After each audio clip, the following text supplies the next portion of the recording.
tuna chuanin enge ka thaw enge ka ti thin kan lo enanga tuna kan hmu hi civil hospital thlang ani hela hianin kapi ten damdoi tor wholesale an neya ta hianin heng ho hi jing tina ka khai thin chu nia ni khata hianin ti hianin voi ni kan da thina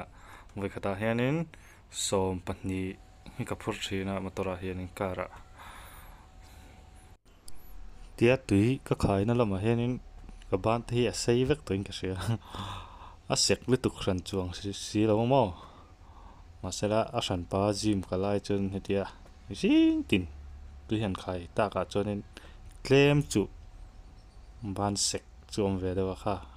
kan lo bye ve lok teng chau in jawain bye veku tia tui ka han da na he in mu thei vek anga signboard ta in tar hen esel silo pharmacy ti hinia hi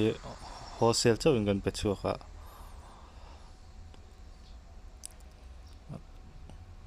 adu tan ha chuanin order thei reng ani o tianin tui chu khai zo der ani chung lamana silo pharmacy lo hra to ngai ms silo pharmacy aizol civil hospital thanga in an oma ni wholesale dor ni in aizol pon le chevel atanga damdoi order tu tan po order thei renga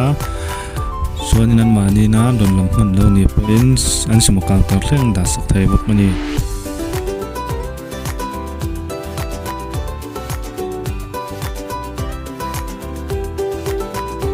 achunga phone number kan tar na khian en tiklai ko na order ring the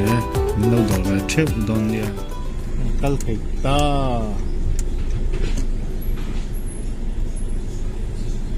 tiya no control tu la he te he pak saput mai le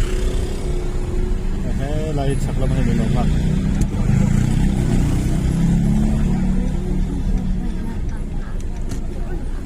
Guarda, non ha messo andando, senti mi lo. Oh, ne boss. Milo. You know.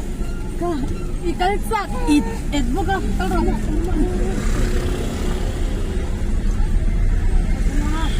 Ui.